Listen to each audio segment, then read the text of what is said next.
Siapa sih yang menyangka kalau Indonesia bisa melangkah sejauh ini dan semakin dekat untuk lolos ke Piala Dunia? Dan bergabungnya sejumlah pemain keturunan yang berkarir di Eropa membuat timnas Indonesia kini bukan hanya pelengkap tapi ancaman nyata bagi para pesaingnya. Indonesia kini benar-benar telah berada di level yang berbeda dengan kualitas pemain serta pelatih jempolan. Banyak yang memprediksi kalau Indonesia bakal mampu bersaing di babak round 4 mendatang. Bahkan Arab dan Irak mengakui sendiri kalau mereka kini cukup waspada dengan kejutan yang akan diberikan oleh timnas Indonesia, terutama dengan wajah-wajah baru lini serang mereka.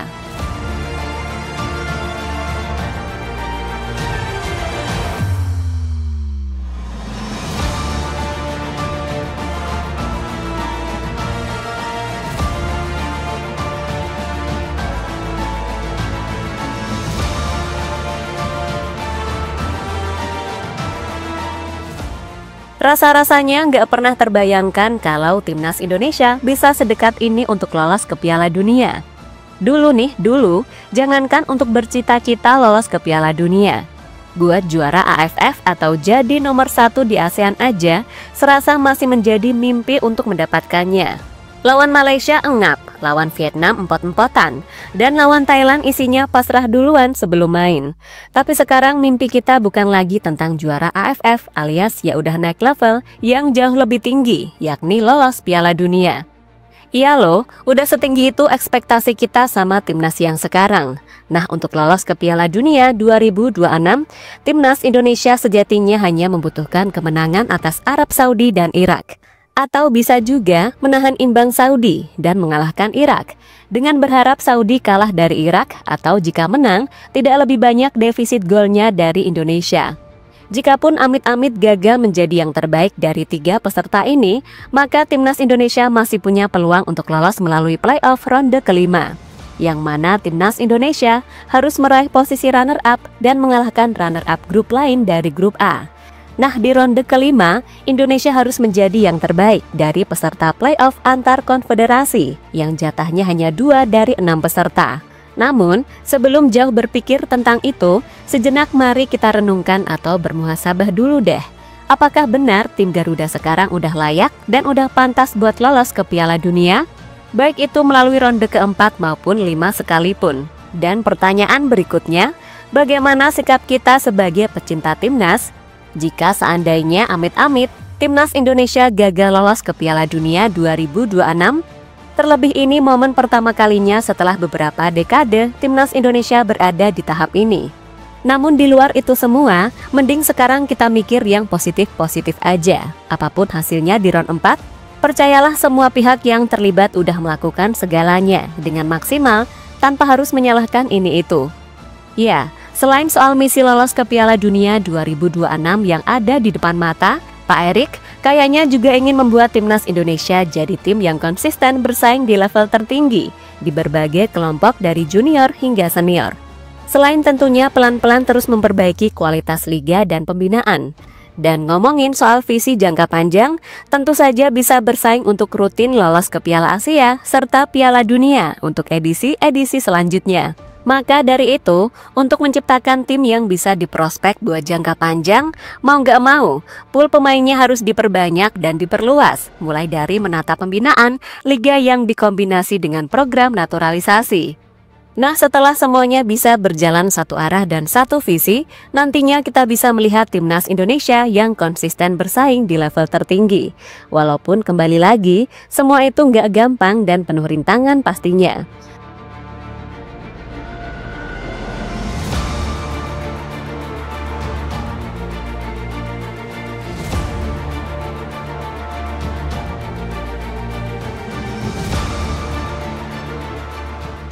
Sementara itu, masuknya Mauro, Adrian, Miliano, serta baliknya Klok ke timnas Indonesia dinilai adalah sebuah langkah positif. Nah, untuk Arab serta Irak sendiri, jika melihat situasi saat ini, mereka jelas optimis menjelang babak keempat dimulai. Sementara timnas Indonesia, meski sama-sama optimis namun masih ada beberapa masalah yang harus diselesaikan. Akan tetapi, rasa optimis yang dirasakan oleh Arab maupun Irak justru mendapatkan keraguan dari para legenda mereka. yang mana mereka justru merasa kalau sejatinya Arab dan Irak bukanlah tim yang benar-benar siap untuk menjalani babak keempat bulan depan.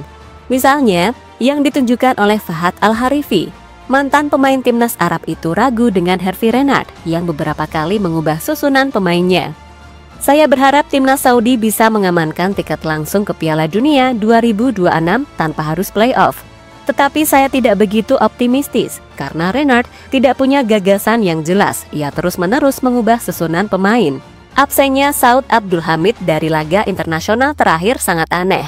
Semua tahu dia pergi ke Eropa untuk mencari pengalaman profesional dan meningkatkan kualitasnya. Namun, dia justru tidak masuk skuad timnas, kata mantan pemain Al Nassr tersebut.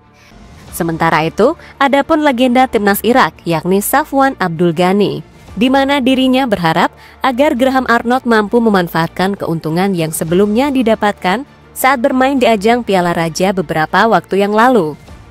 Timnas Irak mendapatkan sejumlah keuntungan dari Kings Cup 2025 di Thailand karena mereka berhasil memainkan 2 laga melawan tim-tim Asia yang gaya mainnya cukup mirip dengan Indonesia. Para pemain membutuhkan pengalaman seperti ini agar siap dan paham dengan apa yang menanti mereka di playoff kualifikasi Piala Dunia yang sudah makin dekat. Saya berharap pelatih Graham Arnold sudah mengambil manfaat dari turnamen ini. Setiap pengalaman selalu menghadirkan pelajaran, kata Safwan Abdul Ghani pada media. Ya, merujuk pada ucapan mereka, disebutkan kalau itu rupanya juga sejalan dengan pengakuan tim analisis yang merasa masih kebingungan menganalisis tim Indonesia. Sebab selain komposisi pemain yang berubah-ubah, perihal gaya main antara 3 bek atau 4 bek juga masih mereka analisis.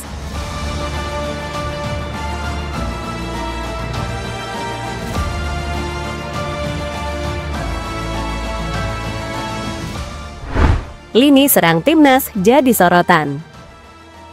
Maka kami pikir kita akan memiliki kedalaman skuad di lini serang yang menarik. Sebagai info, Miliano adalah winger kanan atau gelandang serang yang sangat potensial.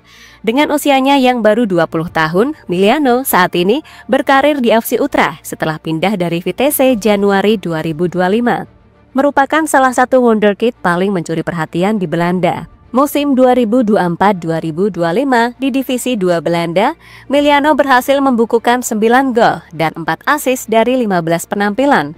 Sebuah penampilan yang menandakan produktivitas tinggi bagi pemain muda. Gimana dengan Mauro Zylstra? Sama seperti Miliano, Zylstra adalah striker muda yang saat ini membela FC Volendam. Dengan tinggi 1,88 meter, ia adalah target man yang memiliki fisik kuat dan insting striker klasik.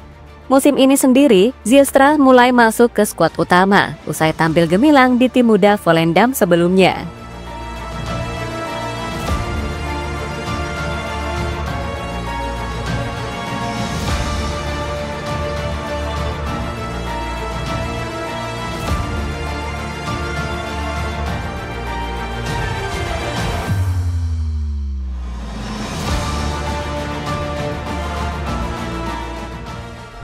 Ya, pada akhirnya, Jonathan dan Zylstra resmi bergabung, maka akan ada potensi menarik untuk terciptanya trio baru di sektor lini serang timnas. Trio OZM atau Ole, Zylstra, dan Miliano. Bayangin aja, Miliano Jonathan main dari kanan, drift ke dalam, dribble 1 lawan 1, menyediakan umpan terukur dari flank kanan ke dalam kotak penalti. Peran itu sangat efektif untuk servis bagi striker tunggal. Sedangkan Mauro Zylstra sebagai target man, fisik dan insting golnya bisa menempatkan dirinya sebagai ujung tombak dalam sistem 4-3-3 atau false nine. Lalu Ole Romani, dengan skill dan kreativitas yang ia miliki, Ole bisa mengambil peran kreatif sebagai playmaker atau winger kiri yang memberikan fleksibilitas formasi. Menurut kami, dengan 3 penyerang tersebut, timnas bakal memiliki dimensi fisik dan teknik lengkap. Jonathan seringan dan cepat, Zylstra kuat dan tajam di kotak, dan Ole memiliki semuanya. Adaptasi gaya Eropa juga akan lebih mudah karena para pemain pasti terbiasa dengan taktik yang lebih disiplin dengan intensitas tinggi. Dan terakhir, masuknya 2 penyerang anyar akan membuat pilihan formasi lebih fleksibel. Bisa bermain rapi 4-3-3, 4-2-3-1, bahkan 4-2-2-2 jika ada pemain pendukung lainnya aktif secara sisi. Oh iya, selain Ole, Zylstra, dan Miliano, timnas juga masih memiliki Ragnar Oratmangun.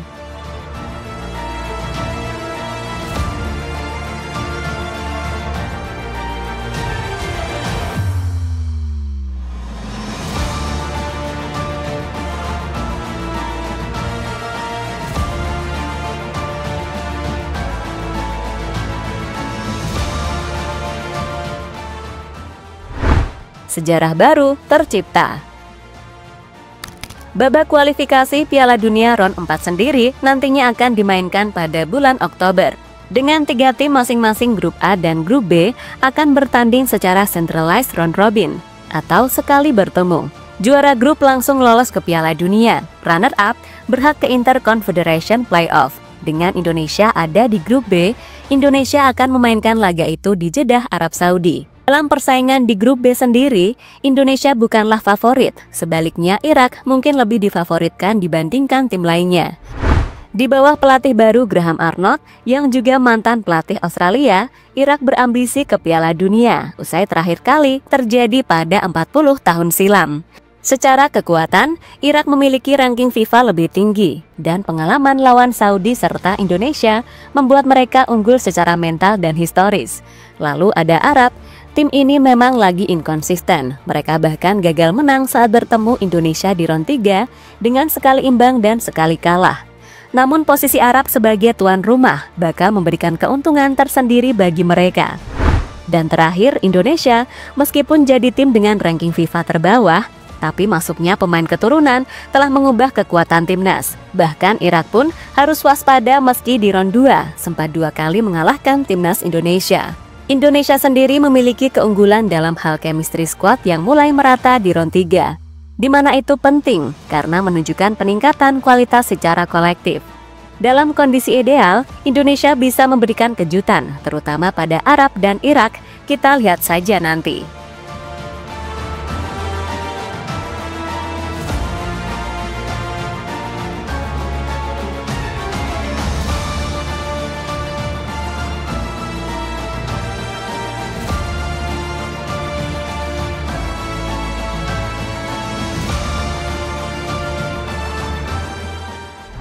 Dan terlepas dari apapun, pada akhirnya saat ini Indonesia berada di persimpangan sejarah. Dalam hitungan minggu, round 4 kualifikasi Piala Dunia AFC akan dimulai dari trio OZM, Ole, Zylstra, Jonathans. Bisa jadi opsi yang menarik bagi kekuatan di sektor lini serang. Dan kini Indonesia datang sebagai penantang, bukan lagi pelengkap. Tak ada lagi yang berani meremehkan kekuatan baru Indonesia.